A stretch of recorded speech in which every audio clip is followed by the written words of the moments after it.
이제 우리는 사사기를 마치고 오늘 이 룻기를 통해서 하나님께서는 우리를 향한 하나님의 사랑은 어떠한 사랑인지, 또 서로를 사랑하는 이상적인 모습은 어떠한 모습인지 하나님의 사랑의 면모들을 보여주기를 원하십니다.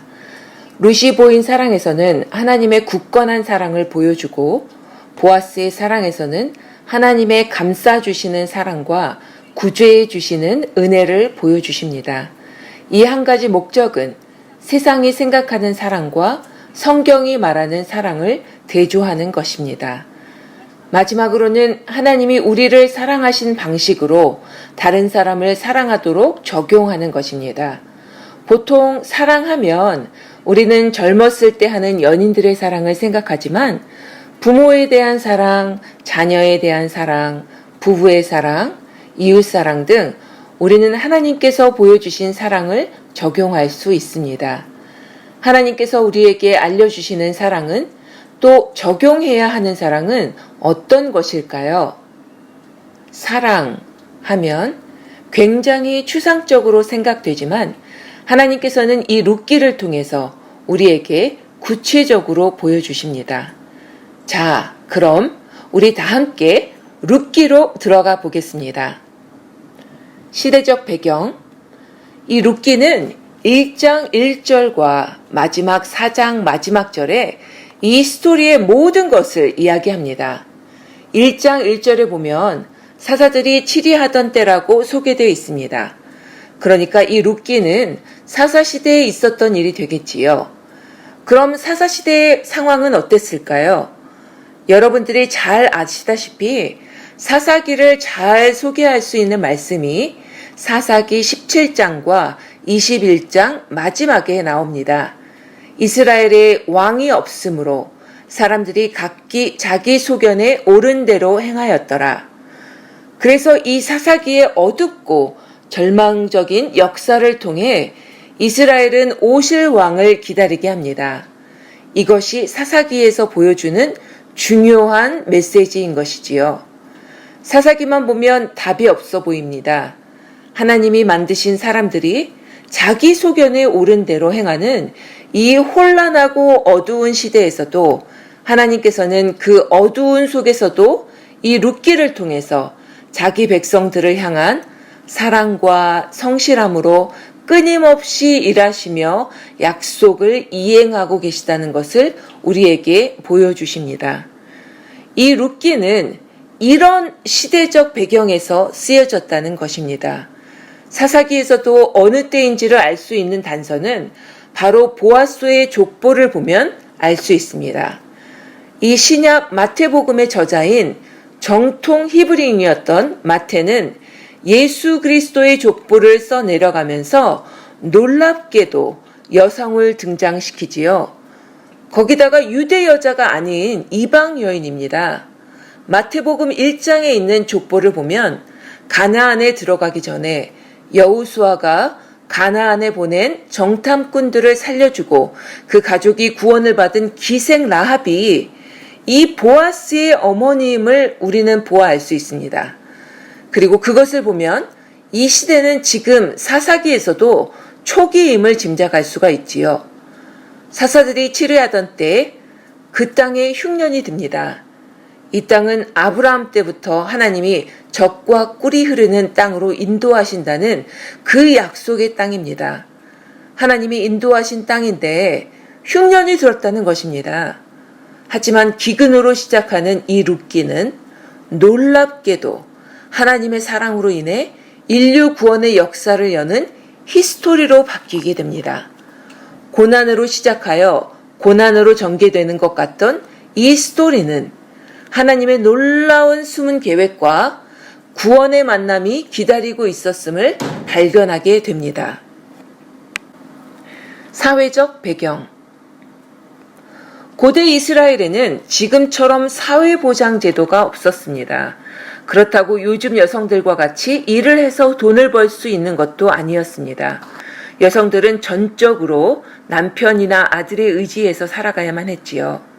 누군가가 만약 죽었다면 가장 가까운 그 다음 가족이나 친척이 그가 남긴 땅을 소유하고 그 남겨진 과부나 고아를 맡아 돌봐야 할 책임을 함께 져야만 하는 것입니다. 기업을 무른다는 것은 가문이 중단되거나 폐가가 될 위기에 빠지는 인척과 그 가까운 혈통을 위해서 세 가지 측면에서 책임을 져준다는 의미입니다. 경제적인 책임, 단절될 위기에 있는 혈통적 책임, 또 사회적 책임, 이 제도가 바로 고엘 제도입니다. 또 수혼법은 자식이 죽거나 없는 과부가 죽은 남편의 형제와 결혼해서 자식을 얻음으로 대를 이을 수 있게 하는 제도이기도 했습니다. 이러한 사람을 가족의 기업 물을 자라고 부릅니다. 하지만 이런 친족의 의무를 감당하지 않는다면 굉장히 수치스러운 존재로 여겨졌습니다. 신명기 25장 9절 10절에 보면 그 의무를 이행하지 않으면 신을 벗기고 그의 얼굴에 침을 뱉으며 신벗김 받은 자의 집이라고 낙인을 찍히게 하여 부끄럽지 않게 이 의무를 반드시 지키게끔 하는 사회적 윤리 제도입니다. 장소적 배경으로는 베들레헴. 1장에는 이 가정의 기구한 운명으로 인한 고통스러운 이야기들이 나옵니다. 이 룻기에 나오는 가장 엘리멜렉이 사는 베들레헴 동네에 흉년이 들어 먹을 것이 없어집니다. 그런데 이 베들레헴의 이름의 뜻은 빵집, 떡집이라는 뜻입니다. 이 떡집이라는 동네에 먹을 것이 없어 굶주려 죽어간다는 참 아이러니한 상황이 생긴 것이지요. 이스라엘이 애굽에서부터 40년을 걸쳐 젖과 꿀이 흐르는 이 가나안 땅을 차지하고 얼마 지나지 않아 생긴 일입니다. 사사기에 나오는 베들레헴은 두 번에 걸쳐 나오는데 한 번은 베들레헴에 있었던 한 레위인 제사장이 단지파를 따라 이주하다가 문제가 생기는 이야기 기억하시나요? 그리고 베들레헴에 첩을 얻었던 레위 사람이 그 첩을 데리고 집으로 가다가 벌어진 아주 그 비참한 일들이 있었던 것을 알 수 있습니다. 이 가뭄은 신명기 법전을 보면 하나님의 뜻을 어긴 사람들에 대한 하나님의 심판의 행위로 간주될 때가 많이 있습니다. 평화가 없는 그 땅, 하나님을 거역하는 땅에 하나님께서 심판의 채찍을 치신 것으로 이해될 수 있는 장면이라고도 볼 수 있습니다. 그래서 이 그 시대의 베들레헴이라고 하는 곳은 어떻게 보면 그 시대의 모순과 그 시대의 어둠이 집약되어 있는 장소라고도 볼 수가 있겠습니다. 엘리멜렉은 이제 이 힘든 흉년을 맞이한 베들레헴을 등 뒤로 하고 모압이라는 땅으로 떠나게 됩니다. 정말 힘들게 찾아온 약속의 땅을 떠난다는 것은 참 쉽지는 않았을 거예요. 우리는 인생을 살아가다 보면은 우리 인생의 흉년을 만날 때가 있지요. 문제는 흉년 자체가 문제가 아니라 우리는 예수님을 믿기 때문에 그 흉년을 어떻게 대처하는지 성도의 자세가 문제라는 것입니다. 어떻게 힘든 이 상황을 주님과 함께 대처해 나가는가이겠지요. 이 엘리멜렉이라는 이름의 뜻은 하나님은 나의 왕이십니다 라는 것입니다.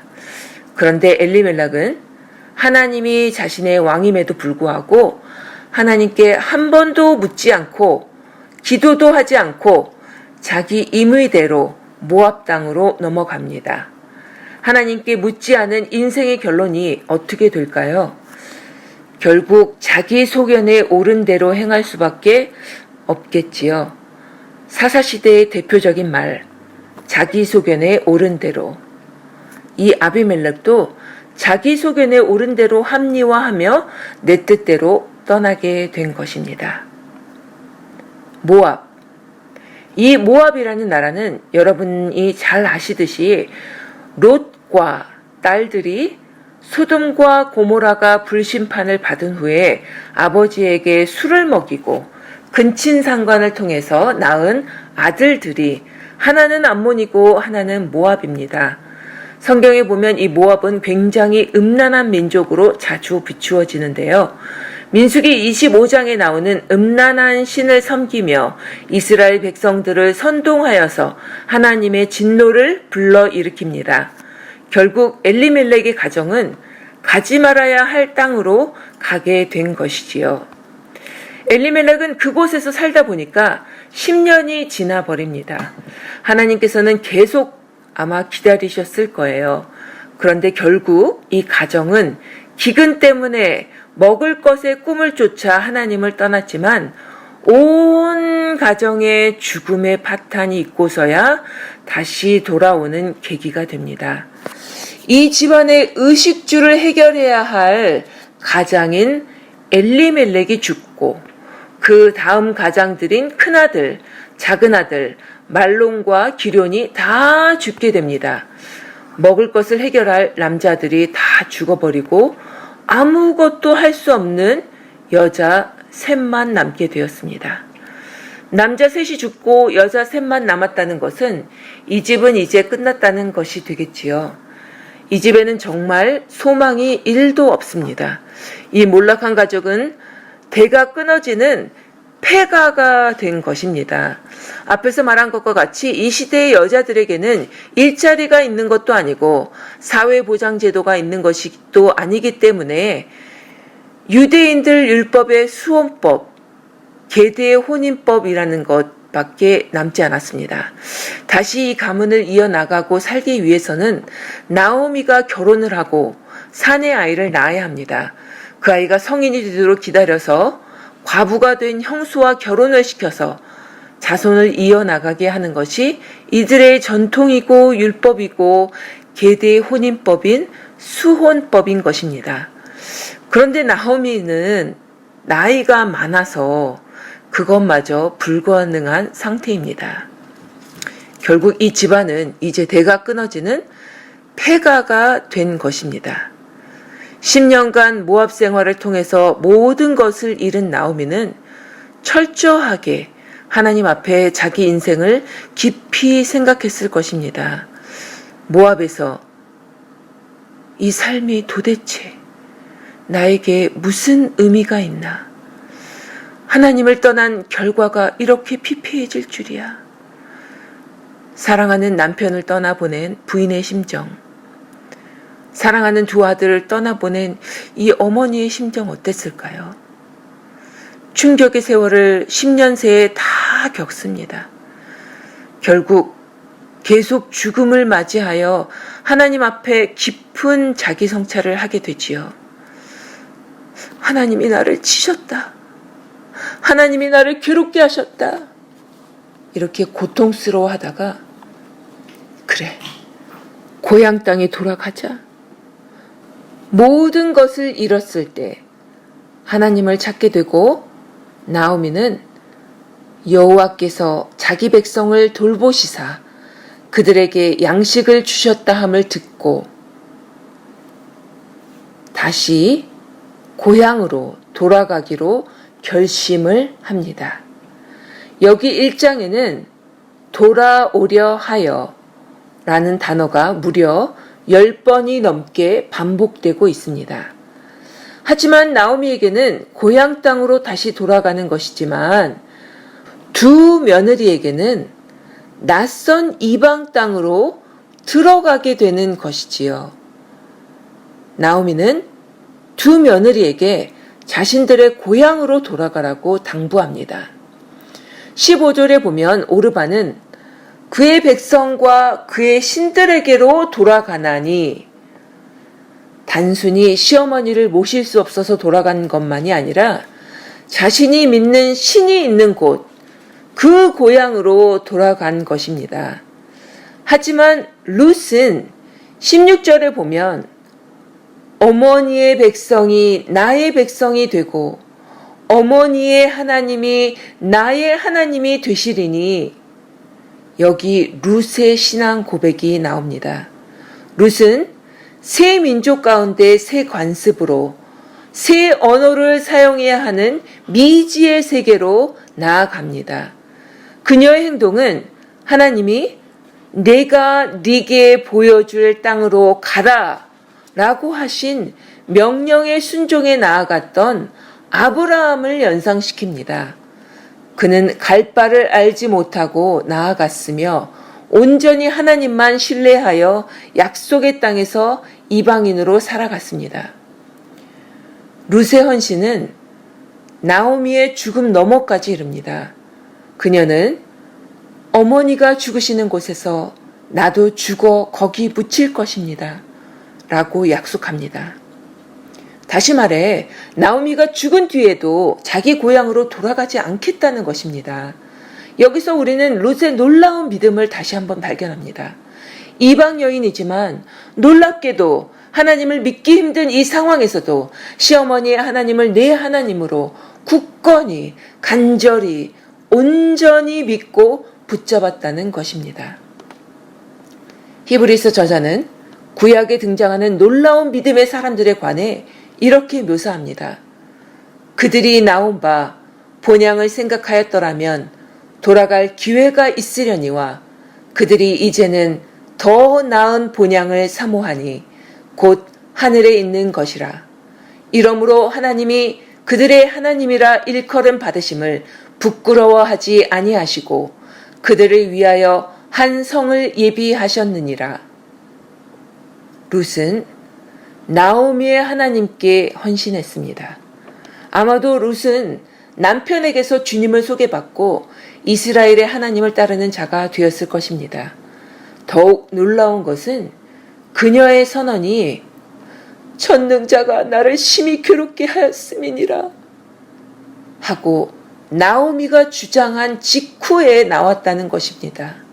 하나님을 행한 시어머니의 비통함에도 불구하고 룻은 하나님께 변함없는 충성을 다짐한 것입니다. 룻은 세상의 안위에 안주하지 않는 거룩한 여인의 성품을 보여주었습니다. 그녀는 끈질기고 한결같으신 하나님의 사랑을 확실히 믿었기에 다른 사람들에게도 동일한 사랑을 베풀 수 있었습니다. 자, 이렇게 여자 둘이 베들레헴으로 돌아올 때 이 베들레헴은 아주 자그마한 마을이었던 관계로 동네 사람들이 단번에 알아봅니다.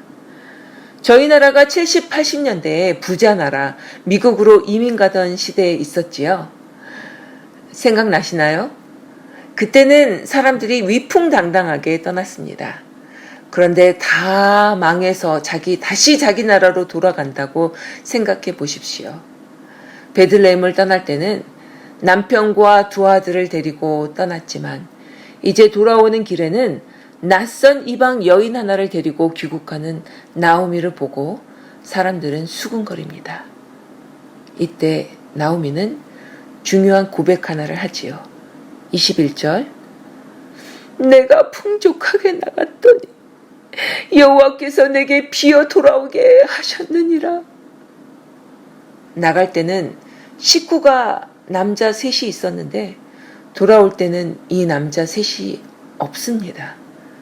나오미의 이름의 뜻은 기쁨, 즐거움인데 사람들에게 나오미는 이렇게 얘기합니다.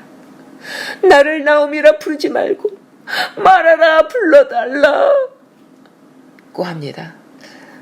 마라의 뜻은 아시다시피 쓰다, 괴롭다 라는 뜻인데 하나님이 나를 치셨다, 하나님이 나를 괴롭게 하셨다 라고 말하는 것입니다.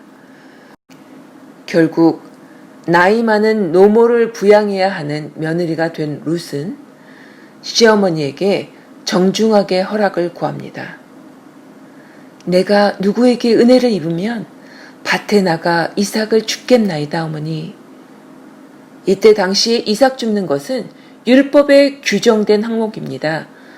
레위기 19장에 보면 고아와 과부, 이방인, 거지 이런 사람들이 최소한 굶어 죽지 않도록 배려한 하나님의 율법 가운데 하나였습니다. 룻은 시댁 식구들에 의해서 하나님의 말씀을 들었고 알았고 믿고 있었습니다. 룻은 밭에 나가 밭일하던 사람들이 일하다 흘린 것을 줍습니다. 그날 시어머니와 함께 하루 먹을 것을 줍는 것입니다. 그런데 이때 자기의 자존심을 버리고 열심히 성실히 일할 이때, 여기에는 우연이라고 나오지만 우연을 가장한 하나님의 섭리 가운데 열심히 일하고 있던 이때 보아스의 밭에서 보아스를 만나게 됩니다. 보아스는 이 지역의 가장 부유한 인물로 성경에 등장을 합니다. 보아스는 하나님의 사람으로 고귀한 성품을 가진 유력한 사람으로 나옵니다. 4절에서 보아스는 일꾼들에게 이렇게 얘기를 하지요. 여호와께서 너희와 함께 하시기를 원하노라 하고 인사합니다. 여기서 우리는 하나님을 주일 예배에 한 번 예배하는 대상으로 여기지 않고 이 사업 영역에서도 중요한 분으로 인정해 드리는 사람들에게 그 하나님을 선포하는 이 한 남성을 봅니다. 보아스는 룻을 보면서 측은한 마음과 함께 성경에 나오지는 않지만 제 생각에는 자신의 어머니인 이방 여인 라합이 생각났을 것 같아요. 라합은 하나님에 대한 말씀을 듣고 하나님을 굳건히 믿기만 했을 뿐인데 그 믿음으로 인해 온 가족이 구원을 받은 이방 여인 라합, 빨간 끈을 붙잡았던 그 믿음의 여인, 그 이방 여인 라합이 살몬을 통해 낳은 아들 보아스를 기르면서 하나님께서 그와 그 가족을 어떻게 살려주시고 어떻게 구원을 베풀어 주신 하나님의 그 은혜의 스토리를 자신의 아들 보아스에게 얼마나 많이 이야기를 해 주었겠습니까? 아마도 제 생각에는 잘 때마다 배드타임 스토리로 이야기하지 않았나 싶습니다. 또 이스라엘 민족으로 받아들였지만 이방 여인으로서 또 기생 출신의 여인으로서 살아가면서 얼마나 힘든 일들이 많이 있었겠습니까? 그 슬픔과 함께 그 외로움을 겪는 라합을 바라보면서 그 아들 보아스에게는 룻이 자신의 어머니와 교차되면서 정말 애틋한 마음이 생기지 않았을까라는 생각도 해보게 되었습니다. 보아스는 룻에게 이삭을 주우러 다른 밭으로 가지 말고 여기서 떠나지 말고 나의 소녀들과 함께 있으라 하면서 호의를 베풉니다. 그러자 10절에 룻이 엎드려 얼굴을 땅에 대고 절하며 그에게 이르되 나는 이방 여인이거늘 당신이 어찌 나에게 은혜를 베푸시며 나를 돌보시나이까? 라고 물어봅니다. 신명기에 보면 이방인 중에도 모압 족속은 음행으로 가득한 족속인 걸 알기 때문에 이스라엘 총회에 들어오지 못하도록 돼 있습니다. 그러나 보아스는 그 율법을 뛰어넘어 넘치는 은혜를 이 룻에게 베풉니다. 12절에 여호와께서 내가 행한 일에 보답하시기를 원하며 이스라엘의 하나님 여호와께서 그의 날개 아래 보호를 받으러 온 내게 온전한 상 주시기를 원하노라. 여기서 날개로 쓰인 히브리어는 카나프인데요. 이 카나프는 구약에서 109번이나 사용된 단어로 나옵니다. 여기서 쓰인 하나님의 날개, 그 카나프가 나중에 3장에 보면 보아스의 옷자락에서도 똑같이 카나프라는 단어를 사용한 것을 볼 수 있습니다. 이 룻이 보아스의 옷자락으로 들어가지요. 하나님을 붙잡은 이 이방 여인을 향한 바로 이 하나님의 보호하심과 넘치는 은혜가 보아스를 통해 역사하신다는 것을 보여주고 있는 것입니다. 하나님께서는 룻처럼 하나님께 친절을 받을 자격이 없는 우리를 주님은 율법을 뛰어넘어 넘치는 은혜로 그 날개 아래 품어주시고 안아주셨습니다. 룻처럼 하나님과 그분의 백성으로부터 먼 이방인 같은 우리에게 주님이 자애로움으로 은혜를 베푸셨다는 것입니다. 룻에게서 보아스의 소식을 들은 나오미는 그가 나오미 가정에 기업을 물을 자 중에 하나임을 룻에게 상기시키면서 3장 1절에 내 딸아, 내가 너를 위하여 안식할 곳을 구하며 너를 복되게 하여 하지 않겠느냐 하면서 보아스의 발치 옷자락을 들고 그곳에 가서 누우라고 말합니다. 룻은 어머니의 말대로 저녁에 보아스가 잠든 후에 조용히 보아스의 발치 아래 가서 눕습니다. 밤중에 깜짝 놀라 룻을 발견한 보아스는 세상적인 방법으로 자기의 살 길을 찾아 갈 길을 가지 않고 자신의 권리를 접고 나오미의 곁에 머무르기로 한 이 현숙한 여인과 같이 하나님을 붙잡고 하나님의 방법대로 기업 물을 자에게로 온 믿음의 룻을 칭찬하며 그녀에게 나오미가 이야기한 대로 안식할 곳을 주기 위해 복되게 해주기 위해 길을 나섭니다. 12절에 보면 나보다 더 가까운 기업 물을 자가 있는데 그가 기업 물을 자의 책임을 내게 이행하려면 좋으나 그가 만약 책임 이행하기를 기뻐하지 아니하면 여호와께서 살아계심을 두고 맹세하노니 내가 책임을 이행하리라 하고 룻에게 먹을 것을 주고 보내며 보아스는 성읍으로 그 일을 행하기 위해 들어갑니다. 나오미는 보아스가 이 일을 성취하기 전에는 쉬지 않고 일을 할 것이라고 18절에 이야기합니다. 보아스는 성읍으로 들어가 이 약속을 지키기 위해 성실하게 쉬지 않고 일을 합니다. 룻을 향한 이 일을 이루기까지 끈질기게 쉬지 않고 일하는 보아스의 헌신을 보면서 우리는 또한 예수 그리스도의 사랑을 여기서 발견하게 됩니다. 우리를 구원해 주시기 위해서 쉬지 않고 끈질기게 일하시는 예수 그리스도의 사랑을 발견하게 된다는 것이지요. 우리를 구원해 주시기 위해서 쉬지 않고 끈질기게 일하시는 예수 그리스도의 모습을 말이지요. 예수님께서도 창조 후에 우리의 죄로 인해 안식이 깨진 것을 우리에게 안식과 복을 다시 주기 위해서 완성시키기 위해서 책임을 이행하기 위해서 쉬지 않고 성실히 일하셨고 지금도 성실하게 쉬지 않고 일하시는 하나님을 발견할 수 있다는 것입니다.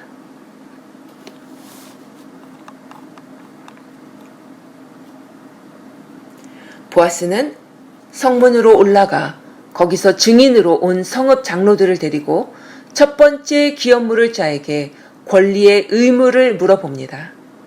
바로 기업 물을 자로 고엘의 순서상 고엘의 순서상 가장 우선적 책임이 있는 자에게 물어보는 것이지요. 이 고엘이라는 제도는 죽은 자를 위한 제도입니다. 이 집의 가장이 죽었기 때문에 이 집안에는 가문이 끊길 위기가, 폐가가 될 위기가 찾아온 것입니다. 때문에 이 고엘 제도는 죽음을 맞이한 가정과 가문을 위해 존재하는 법입니다. 그리고 수혼법, 계대혼인법에 따르면 기업 물을 자가 룻을 데려다가 아내 삼아서 이 끊어지고 중단된 가문을 세우고 일으킬 책임이 있는 것입니다. 이 사람의 이름은 나오지 않고 4장 1절에 보면 아무개라고 나옵니다. 재미있지요? 처음에는 소유지를 본인이 책임을 지고 맡겠다고 하다가 죽은 자의 기업을 그 이름으로 세워야 한다는 말에 그는 자신의 기업에 손해가 있을까 하여 그 권리를 포기합니다. 이 기업 물을 자가 땅만 책임을 지겠다고 했을 때는 나오미의 땅을 받아 이 땅에서 소출되는 그 곡식과 양식으로 나오미를 책임지기만 하면 됩니다. 나오미는 살아있는 동안 생기의 은혜를 입으면 되고요. 그럼 먹고 사는 건 나오미가 걱정이 없게 되겠지요. 그러다가 나오미가 죽으면 그 땅은 이 기업 물을 자의 것이 되는 것입니다. 나쁠 게 없지요. 손해볼 게 없는 것입니다. 그런데 룻을 데려가게 되면 율법상 끊어지게 된 이 집안에 경제적인 것뿐만 아니라 혈통을 이어줘야 되는 의무가 생기게 되는 것입니다. 이 고엘 제도와 계대 혼인법이 혈통을 이어주는 죽은 자를 위한 것이기 때문이지요. 그래서 룻이 아기를 낳게 된다면 이 재산과 분깃은 모두 이 아기에게 돌아가게 되는 것입니다. 그래서 계산기를 두드려 보니까 땅만 가질 경우에는 자기에게 이득이 있는데 룻까지 데려와서 아이를 낳을 경우에는 자신에게 남는 게 하나도 없는 장사가 되는 것이지요. 다 아기 몫이 되는 것입니다. 그래서 포기를 하게 된 것이지요. 고엘 제도의 기업 물을 자의 의무를 책임지지 않은 이 이름도 안 나온 이 사람의 기업은 결국 자신의 논리처럼 손해를 입지는 않겠지요. 하지만 그 사람의 의식과 인식 속에 그 기업은 손해 입지 않고 자기 것으로만 끝나게 되는 것입니다. 신명기 25장 9절 10절에 보면 그 의무를 이행하지 않으면 기업 물을 자의 의무를 이행하지 않으면 그의 발에서 신을 벗기고 얼굴에 침을 뱉으며 그의 형제의 집을 세우기를 즐겨 아니하는 자에게 신 벗김 받은 자의 집으로 부르라고 하십니다. 그렇게 친족의 의무를 감당하지 않으면 수치스러운 존재로, 수치스러운 가문으로 여겨진다는 것입니다. 그런데 보아스는 그 결단을 하고 물어본 것입니다. 나에게 손해가 와도 된다는 그 결단을 하고 물어본 것입니다. 자신의 손해와 권리, 그 모든 것을 포기할 각오를 하고 감수하는 결단인 것입니다. 그러나 자신의 것을 포기하고 하나님의 섭리와 은혜를 생각하며 이 고엘 제도, 혼수법을 믿음으로 지키는 이 보아스는 예수 그리스도의 혈통을 이어주는 놀라운 가문이 되는 것은 물론이고 예수 그리스도를 통해 이 룻과 나오미뿐만이 아닌 이 세상 모든 나라에 죽어가는 영혼들을 살리는 영원한 셀 수 없는 예수 그리스도의 형통 속으로 들어가게 되었다는 것입니다. 근데 여기서 마지막에 또한 더 놀라운 것은 보아스와 룻을 통해 출산한 아기를 나오미가 받습니다.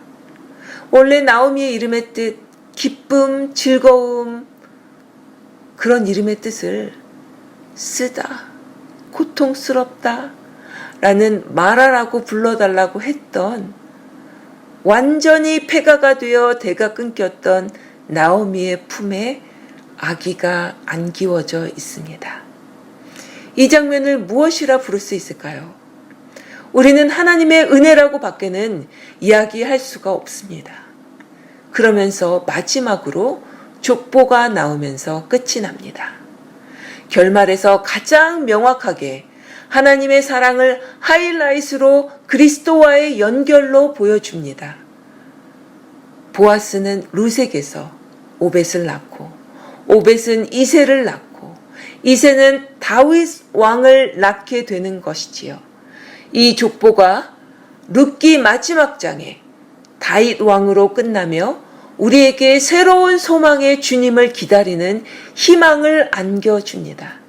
보아스의 후손으로 다윗이 태어나고 다윗의 족보를 따라 내려가면 예수님이 탄생하십니다. 이 사랑의 이야기는 하나님이 우리를 사랑하시는 마음을 예수님을 통해 표현하시고 나서 비로소 완벽한 결말을 맞이한다는 것입니다. 슬픔으로 시작됐던 이 룻기는 이렇게 나오미뿐만 아니라 이방 여인으로서 하나님을 붙잡았던 룻과 하나님의 은혜를 믿음으로 보여준 보아스로 말미암아 우리 모두에게 기쁨의 소식으로 끝나게 된다는 것입니다. 나오미 이름의 원래 의미가 회복이 된 것이지요. 기쁨과 즐거움이 회복이 된 것입니다. 하나님은 여기에서 직접적으로 등장하지 않습니다. 하나님이 배경으로만 나오고 적극적으로 나오지 않는 것 같은 이야기. 간접적으로 등장하시는 하나님. 그렇듯이 하나님은 우리 속에서 나타나지 않는 것 같은 분이시지만 사람들을 통해서 일하시고 계시다는 것입니다. 우리 안에 있는 하나님의 형상을 통해서 하나님의 모습을 드러내신다는 것입니다.